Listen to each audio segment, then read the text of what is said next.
Hello, and welcome to Property Matters. They say home is where the heart is, and this is a programme for everyone who loves their home or has an interest in the world of property. Property Matters is supported by Fairview International Property Consultancy and also Town and Country Property Auctions London.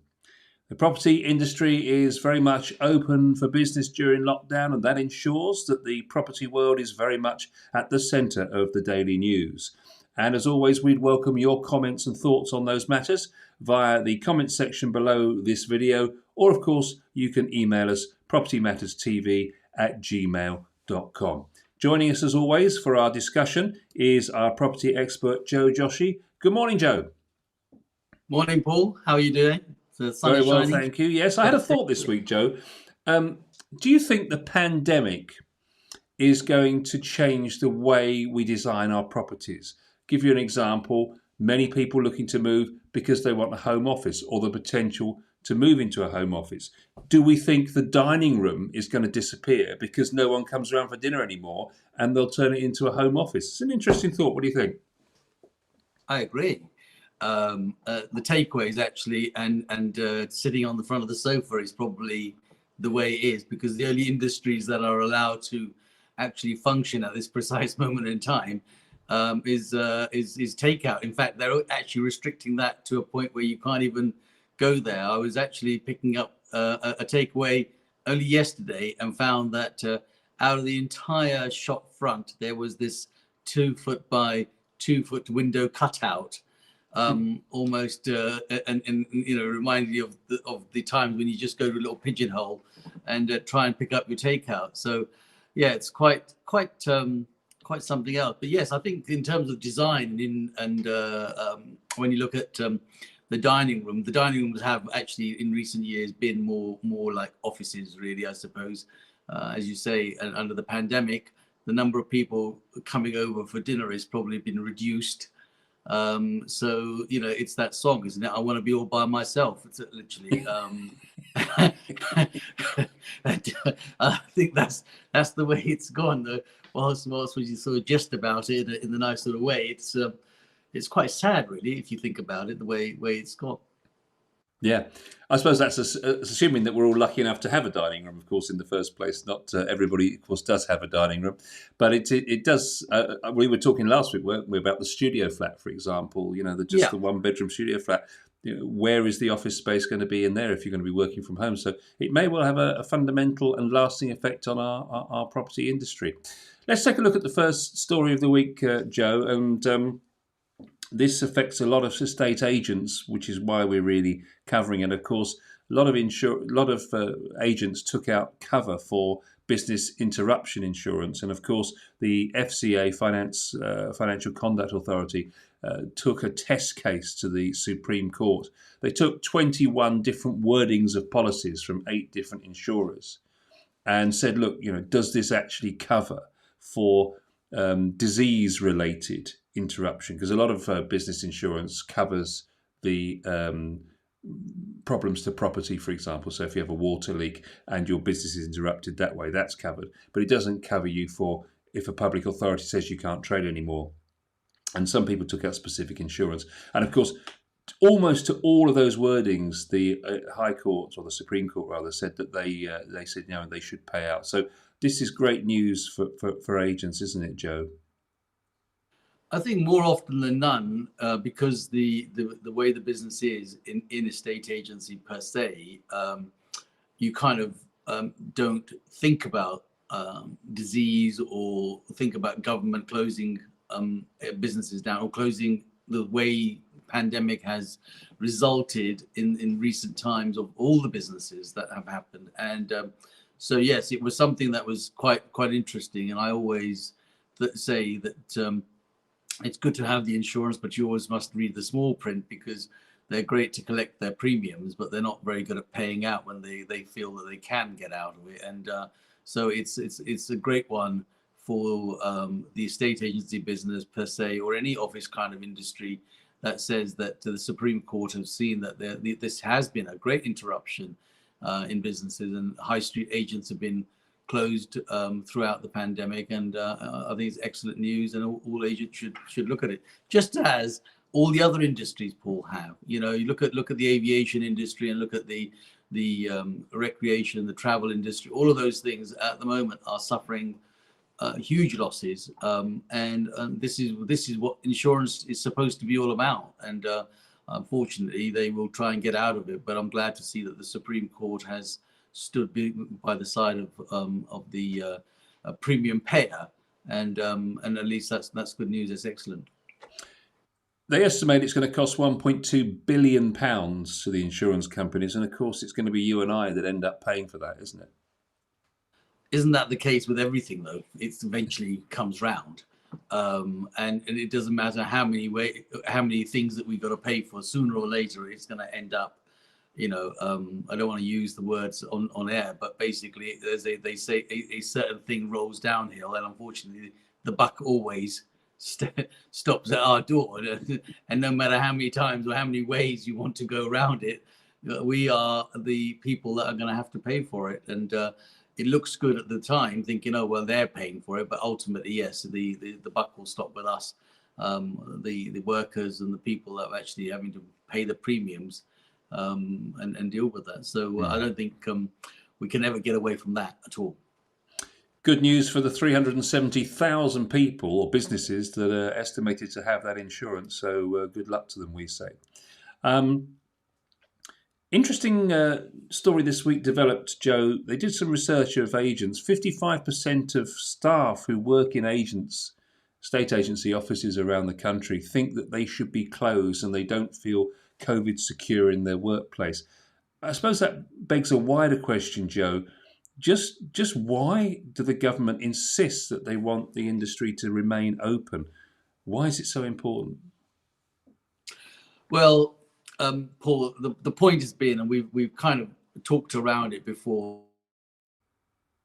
is that the government wants the building industry, for what it's worth, to stay focused. It's the old adage of we've got to build our way out, and if we're going to build our way out, we've got to sell our way out, and so there has to be a motivation for agents to be continuing to market the properties and sell the properties, because fundamentally, as I've always said, property is the hub of most things that we have in our lives, and the government, successive governments, have used this as a way of making sure that the market and the people continue to sort of be focused. So I think the reason why they're doing that is because the government has wanted to continue to build. They've got a big program on building all around the country. Over the last few years, they changed some of the rules under permitted development rights to continue to do that. And as more and more offices become available, people start to look at those. So build is the thing. And of course, it's no good just building them and leaving them lying there empty and not selling them. So the agency world has to continue. And that's part of the reason I think they are determined to keep the agency world open, albeit that my fellow agents do feel that we should be fairly and squarely treated, that we should be actually, closed. But our industry is changed, Paul, a tremendous amount, from the days of having the high street location to where a lot of things have gone online. Most people view most things online, and the only time you're actually really probably meeting someone is at the property, potentially. And in some cases, you can't even do that because they're tenanted, or people don't want to, because of pandemic or the scare of catching the virus. Are not allowing viewing, so it's virtual viewings are happening. So I get the point that they want to be treated, but at the same time they should be privileged to know that their industry is one of the only industry, because I can tell you the number of conversations I have with people who would now, having been locked at home and stuck at home, are now sort of really valuing their freedom of going to work, and would love to just go out and go and turn up to their office and chat to people. So there's a whole other rafter of issues that will come following all of this. Apart from that, just the mental health part of it alone, I think is a huge area that will probably start to flourish. I did see a report this week that they estimate that traffic on the roads is 34% higher this time round or thereabouts than it was in the first lockdown. And certainly, if you're driving around at 8 o'clock in the morning, you will see dozens and dozens of vans and workers associated with property going about their business and getting to work and so on. And I guess the question is, if we're closing schools, why are we leaving property open? As I said, I mean, schooling is a very different situation, and property is very different, I have to say, Paul. And because schooling has got the children there, and whilst my sympathy goes, I've got kids myself, I understand the dilemma that people have. But if there is one place that one character in our lives that will bring things home, it's always your children. And I can't imagine that the coughs and the flus that have been brought home, you can't stop children not wanting to be children. It's very hard to do that. And with the best will of the world, to stand them in a queue and tell them to wash their hands and do all the things that parents want them to do, and teachers want to do. So I think that's why the schools have got to be brought down or closed down, primarily for the health of the children, even though we appreciate it is important for their education. And so we just got to, it's not a long thing. I'm pretty confident that we'll be seeing the downturn very shortly, and years to come back and wonder what it was all about. But the property side of it is about keeping the motivation right, keeping the industry right, keeping the builders working, and keeping the wheels of industry churning. Whereas I think the schooling side of it, I know, has a knock-on effect, especially when parents want to go out to work and the kids are at home. It creates, it's a very, very difficult balance to try and keep. But equally, we need to make sure our children are safe too. If you read the government guidance, they have given themselves the caveat in the wording that they can close the property industry if need be. But it does seem that the MPs in particular are keen to keep it going for sure. I think it's coming, Paul, in the sense that they're going to probably in the next week or so push for that. They're going to push for closing the agencies down, primarily because the agencies have been putting a petition up saying that they should be done. But as this pandemic situation is sort of climaxing, the government are taking pretty much everything into consideration. And when you think about the other devolved parts of the country, Scotland and Wales and so forth, all doing a complete shutdown, I'm sure it won't be far before we're down that road as well. So it's only a matter of time that they will probably say, okay, look, everybody has to, for the next week, 2 weeks or 4 weeks, whatever that time might be, will have to close down. But what I'm trying to say is that the industry has changed in the last 40 years dramatically, and certainly in the last year, it's on a complete full circle to a point where, we're now doing everything pretty much online. So it doesn't make it that difficult, apart from the physical part of the viewing. The rest of it can be done. And the technology, of course, has moved on at least 5 years in this last year. I heard somebody saying earlier this morning on this very matter, things like the virtual viewings and these new cameras that can do the 3D viewings and so on. The technology really is suddenly transforming the industry, isn't it? You've got to get creative, and here we are, the pair of us, having to sort of look at this and deal with the Property Matters program, share our knowledge and of the industry, share certainly my knowledge that I'm trying to share, because this is the way things have come. I didn't see us doing this; it wasn't something that I foresaw happening, but needs must, and also it's a great way, and a lot of feedback comes back to me throughout the week from people that have actually had the time to sort of view and take on board and have valued the stuff that we've kind of covered in layman's terms. To be honest with you, I think that's probably the thing that I get back. It's just we understand what you're talking about. It kind of makes sense. I'm glad you're thinking that way, but until I get the graphs out, of course, that's when it all falls apart. Let's take a look at another story, Joe. This is quite an interesting one. A company called Really Moving. They forecast house prices on a quarterly basis, and they are quite famous for historically being fairly accurate compared to the Land Registry's price paid data, which basically is the collection of the data from the prices actually paid on the Land Registry website. And they usually manage to get pretty close in their predictions. And they're predicting that in this first quarter, that the prices will drop by 6.2%, which is quite something. And that's by the 31st of March, obviously, which is the end of the stamp duty holiday. And they're suggesting that the second half of last year, as people were making these deals for the stamp duty holiday to beat the deadline, that they were getting stiff competition on prices. And this was forcing the prices up artificially.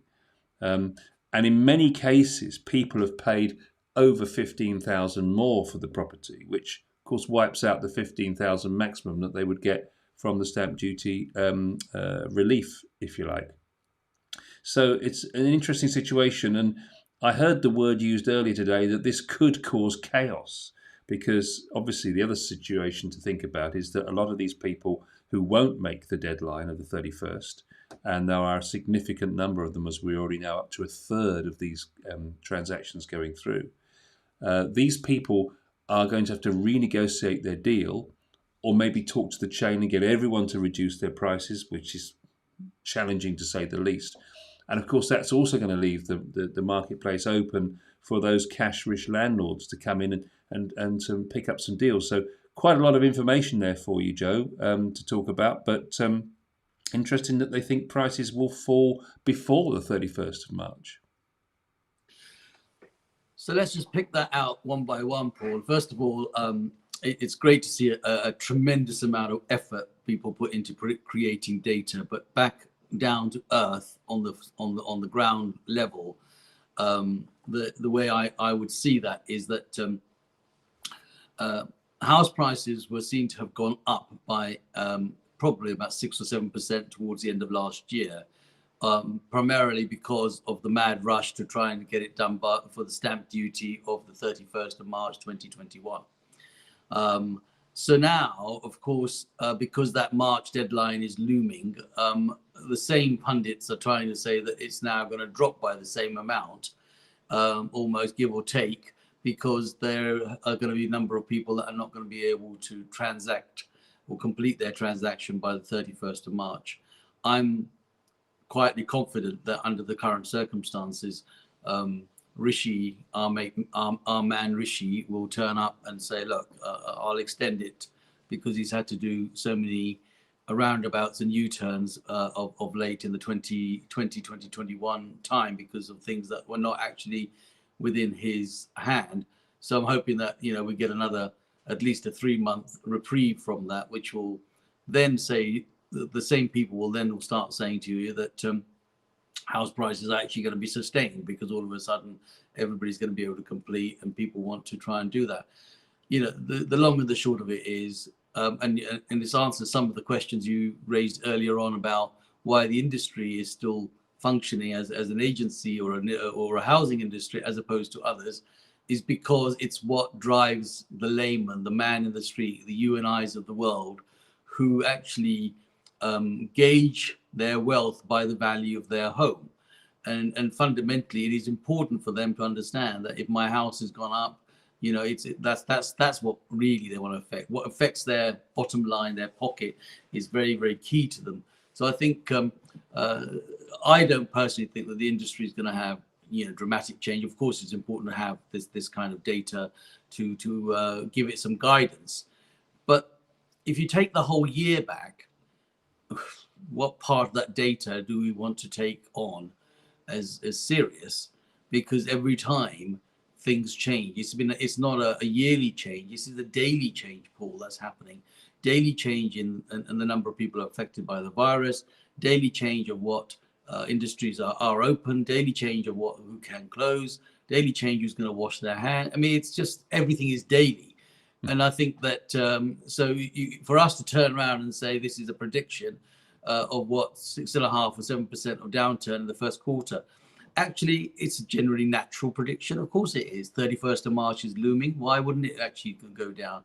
And then they'll say to you, the following 3 months or 6 months, it will go quiet. Well, actually, funny enough, they normally do, because we go into the summer period. And as soon as this lockdown is over, 95% of the world is going to be on an aeroplane trying to get to their holiday. That's going to be the next challenge for sure. And that'll be the next challenge. So the aviation industry will be like rubbing their hands in, and people like me will be sitting there going, I can't sell this house because the bugger's on holiday. So which way where do we take these stats? But I love the fact that you do like to give me challenges every week on your graphs. Indeed. And percentages. And my answer to that is, the home is where the heart is. That is your best investment, whether you live in it or you buy it to rent. We're not going away. They were here before we were here.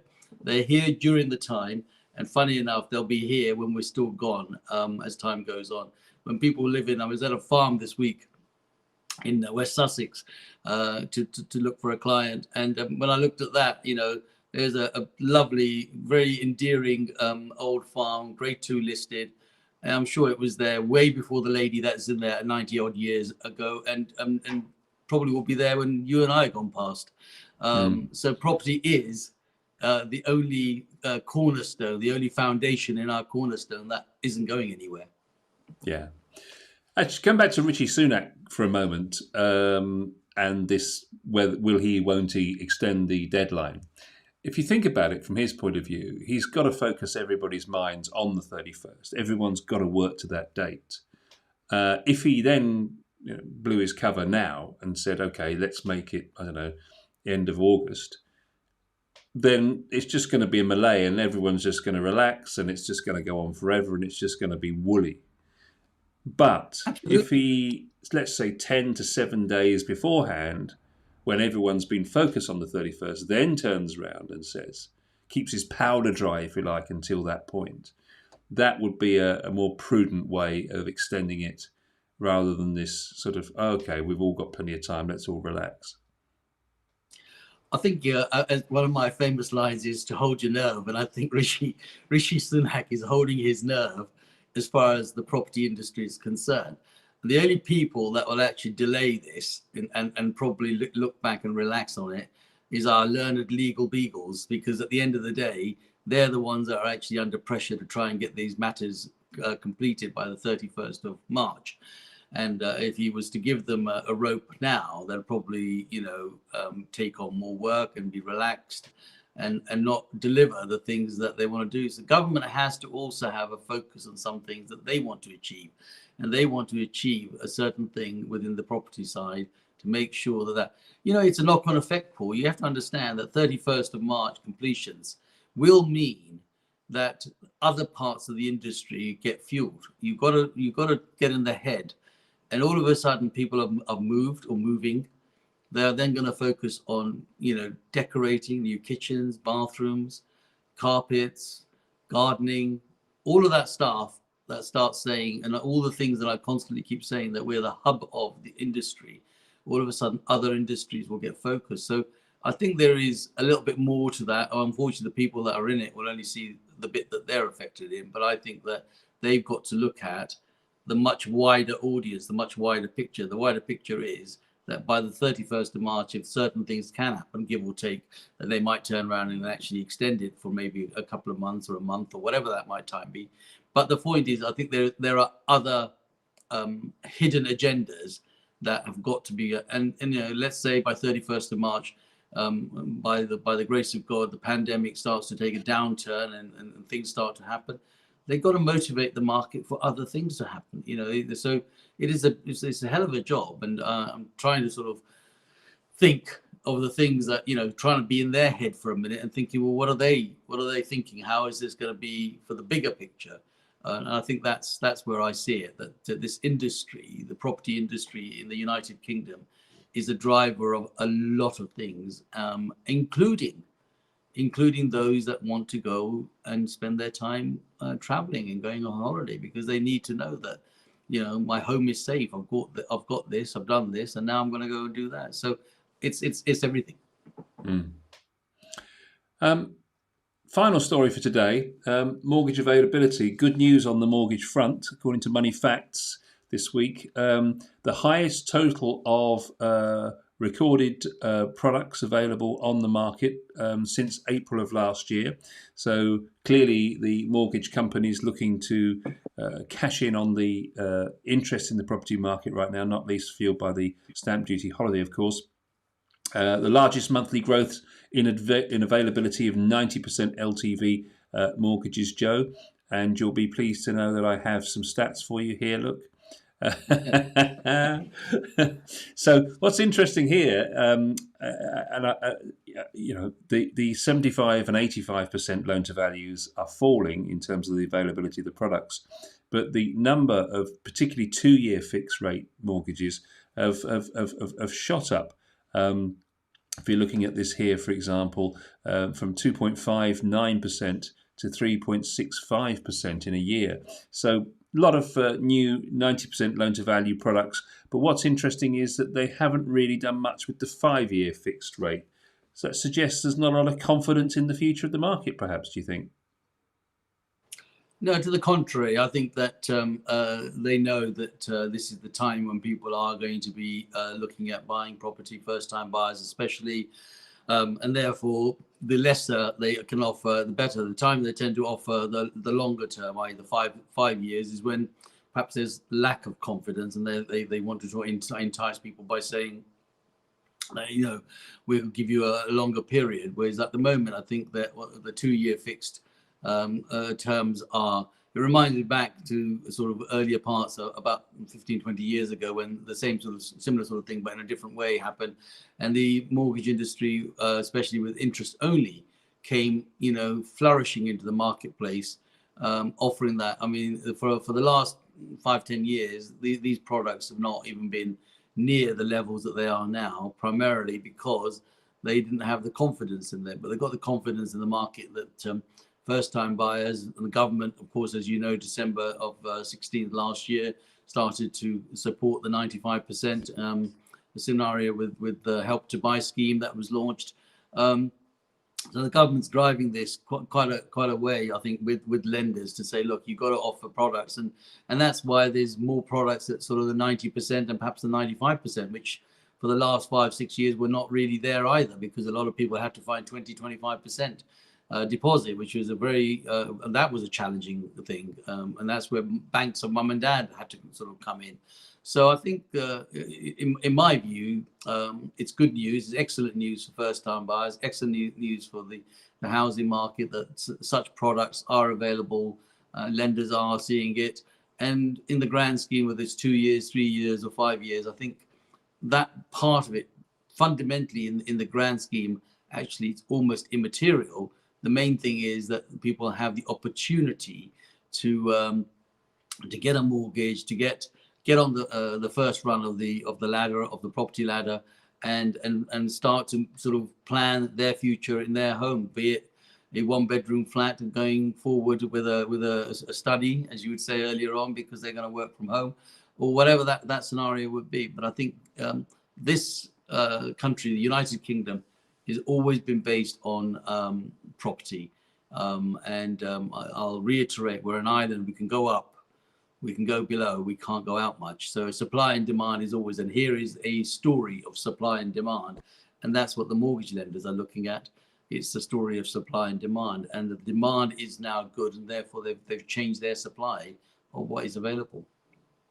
Be interesting to ask our viewers today for their views on the property market. Should it be closed for the lockdown period or not? So if you are watching and you have a view on that, please go to the comments below the video here and give us your thoughts. Should we be closing the property industry during lockdown? Is it too much of a risk, or is it, as Joe says, essential for the country's well-being to continue to move the properties and move people around? Interested to get those thoughts on the comments and reactions below. Joe, we've got a property of the week, a feature that has been much missed this last few weeks, it's fair to say, probably due to the fact of the seasonal adjustments. But we have a property for us, for the audience today, which has just been put onto the books of Town and Country Property Auctions. Yeah, so now that we are into the new year, we're obviously taking lots for our next auction, which is on the 23rd of February 2021. It'll be an online auction, and this is a recent instruction that's just come online with us. It's an investment, 6 properties, 2 houses and 4 flats, producing an income of £67,000 a year. So it's a good investment, producing a yield of about just over 5, just around 5%. Yeah, it's a good renter. It's been rented out. This particular one is rented out to, I think, Harrow Council from memory. So a long-term rental by the council, providing housing for people that need it. And our clients looking to sell. We're selling it at 1.35 million guide. Good location. So happy to talk through the numbers at the bottom of the screen, as you rightly put there. And of course, it's available on our site. And there are several other new instructions which will probably feature next week that have been coming on board. Not least potential of a superb plot that we've just taken on in Raisbury, which is not far from here. And that's be a bit of a builder's dream and a bit of a, I call it a grand design type of dream that's coming up, where people will be able to sort of put their own marker on the property that will come there. So that will be sometime next week. And of course, there are some other stuff that we are dealing with at Fairview, Paul. Just taken on we've been working with a client that's now ready to go to market for 9 1-bedroom, 1 and 2 bedroom flats in Windsor. So we'll cover that a bit more. Again, they can contact us through Fairview International, and we'll give the information on that. But great opportunity, first time buyer, great opportunity for those great mortgage offers, ladies and gentlemen, that are being offered by them. So all in all, it could look promising. I must admit, during lockdown, Grand Designs has become a guilty pleasure, a new guilty pleasure. Well, I've got a site. It's a great watch. Just in case you fancy, putting your Grand Design up there. I've got a very nice riverside site coming up for you, and I can see you on that, sitting on the terrace at the top, overlooking your yacht at the back. I can see that happening. So Grand Design would be good for you. I'm pleased to say that Sunny Kapoor's been in touch, following our request for thoughts. It's like the gyms, which in my opinion carried low risk. The property market carries low risk as well as it is thought out. Well, as long as it's well thought out, I think that's supposed to say, and carried out cautiously. So, yeah, I think if people, follow the guidelines and act responsibly, then there is a minimal risk. Do you think, Joe? Absolutely, and thanks for that, Sunil. As far as I'm concerned, as I said from the outset, there isn't much there that happens in our industry now because of the way virtual viewings have gone. Most of the stuff is online, but it is a wheel that has to be continued to going round. You have to, make the property world happen, because I think that it's actually a catalyst to lot of other things that will be affected and come off the back of it. So I don't think that there's a huge, but I understand that everybody wants to be part of the thing, and they want to be safe at the same time, and see no reason why they should also not be closed. But I think their wishes will come true. It won't be long, as the government is beginning to sort of clamp down and close down all round. And as you said earlier on, Paul, look at the roads. The only roads you're seeing is maybe the vans and the trucks. Really, most of the cars aren't there. I was on the M25 the other day, and I said to them, when you look back and listen to the news on radio, when you're driving around, that's one thing that is now missing. I've noticed that there are no jams, and there are no massive crashes, and there are no 9-mile 10-mile tailbacks, because there's no bugger on the road in the first place. That's the positive. So the M25 actually looked quite attractive when you go around. It wasn't the largest car park in the world that you normally have, and that just tells you how serious people are taking this pandemic situation, how important it is, and we should really take heed to all the advice that has been given. There was a suggestion this week, Joe, that the seller information packs, the old home information packs, should return. And obviously a lot of talk about the fact that the transaction duration has increased dramatically due to lockdown. Over 20 weeks is pretty much the minimum now, and with 25% of those annual transactions falling through because it's just taking too long. That's 225,000 fall throughs per year, and a cost of £600 million, or 2,700 for every transaction done in the UK per year. Is it not a good idea to bring back a home information pack with things like the searches and so on already packaged in the deal? I mean, it was first brought about 2004. Labour Party brought a diluted version of it in 2007, and actually it was derided by the industry. Most people didn't like it because it was all the important bits that were suggested in the original proposal were taken out of it. But wouldn't that be a good idea, Joe, to have everything in a pack, and that would just, then you've got everything there. You could cut down the number of weeks that this is taking, even in these difficult circumstances. Is there not a time to bring back home information packs? I think that, first of all, the home information pack in its heyday was a complete and utter waste of time. It was just extra red tape created for nothing. I mean, I can tell you, we had files and files of it, and there was not one person, maybe one, tell a lie, that might have actually turned up and said, can I have a sight of the home information pack? It was just paper gathering, dust gathering. Files were full of things that actually nobody really showed any interest in. However, having become an auctioneer over that period, I can see the benefit of having a legal pack and maybe a similar type of home information pack that might be available, which does include most of the questions and things that you require as an upfront package. But then that's where our legal eagles will obviously get inundated with these things. And the problem is people, i.e. sellers, don't particularly always want to pay for that upfront, because the system normally says that it's going to get paid if and when the property gets sold. And part of the delay that we get all these excuses, Paul, is because the system is archaic.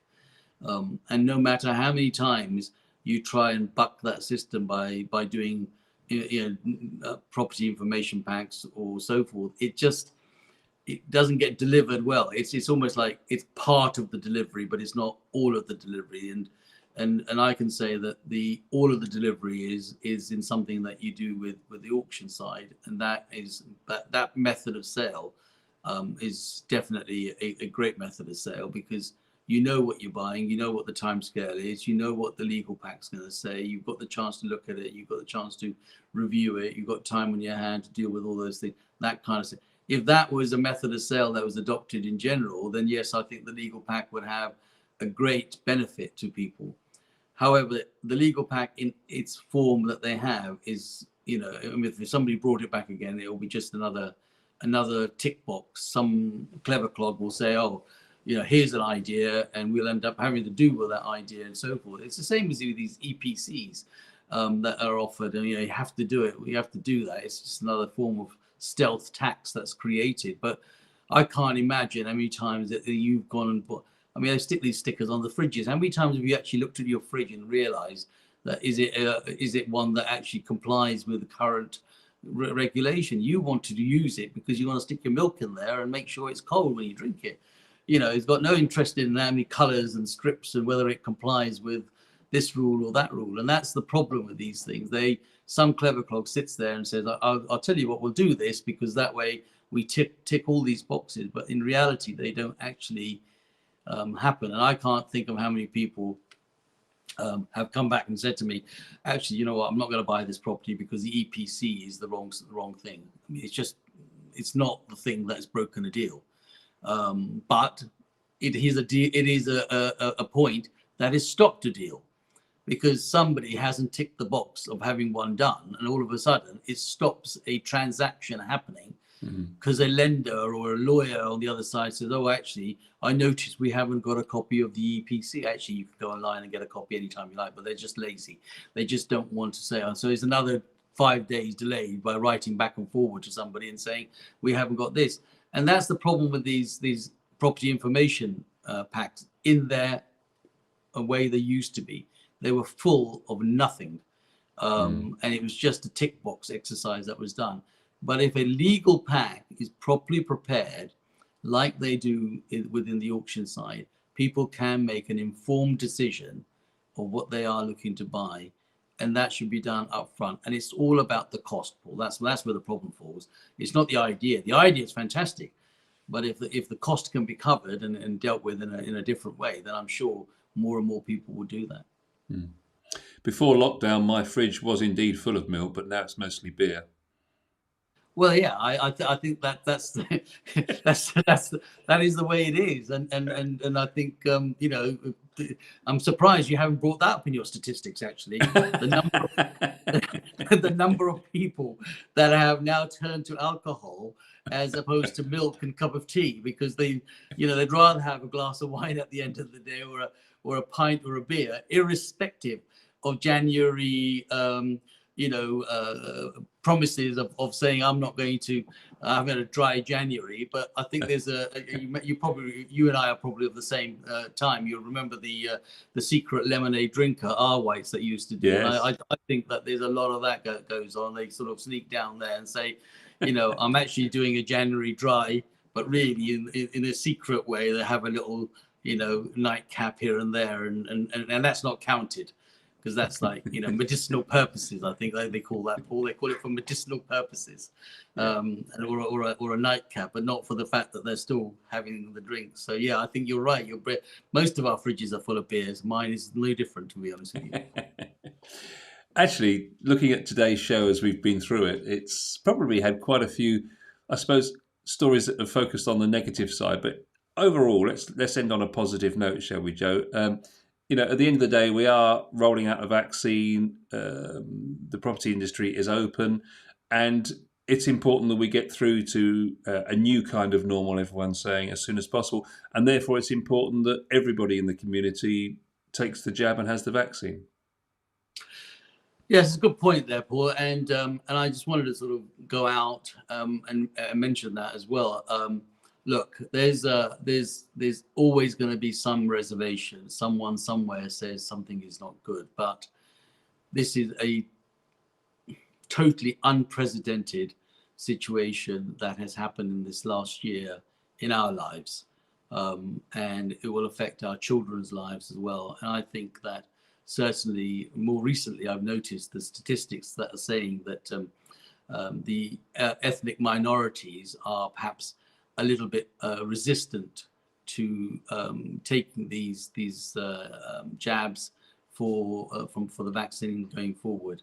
And all I can say is that it's huge within the Asian community, it's huge within the Black minority and ethnic communities and so forth. And I think it's very, very important that we get in that queue as quickly as you can and take those. Be blessed that we are where we are and we have the chance to have these vaccinations. There are people all over the world who would love to do that, and do not stop and think to yourself that you shouldn't. Eventually it will become an issue in your traveling life if you decide to travel. Sooner or later, as they've just closed the industry down pretty much over the next couple of days, they'll start to say to you that you can't go somewhere without showing proof that you've had this vaccine. So rather than create a problem later on in your life, do take it on board, do take it seriously. My message out there to the communities is, don't hold back, especially recently I've had our own families, within our own families. I have to say, like a lot of people, and I'm sure it'll resonate a lot of our families in the first lockdown were probably kind of carefree a little bit and thinking, oh, I'm not going to do this. But this time it's close at home. Your people that your nearest, your dearest, your aunties, your uncles, your cousins, all of those people have been affected. And in order to unitedly get through this, everybody should be in that queue. Do not say to yourself, I don't want to do this. Make sure the parents, the kids, the family are all getting the vaccine as soon as possible when the government's made it available. And I think that everybody should really go for it, because otherwise we are always going to be behind. There's always going to be someone. And the last thing, and unfortunately, it carries a really stupid stigma, because everybody, you know, somebody says, oh, he's got, you know, COVID or whatever. All of a sudden, they're not walking a meter away from you. They're more like walking 10 meters away from you. It's almost as if there's something. So, you know, to get rid of this, take the vaccine, take the advice that the government's doing, join them, and make sure that they're doing the right thing. And my view to everybody is, you know, please get everybody in your family to take what has been given, and hopefully it will all see us right. And this time next year, we'll be talking about, you know, holidays as opposed to vaccine. Good advice, as always, Joe. Thank you so much for your thoughts on all of our matters this week with regard to property. Thank you for your comments on our programme. And don't forget that email address, propertymatterstv@gmail.com, if you have any feedback for us on the show or any topics that you'd like us to cover in future weeks. So that's it for this week. Time has beaten us once again, Joe. Thank you so much indeed to everybody for watching. We'll see you next Sunday at 10 o'clock.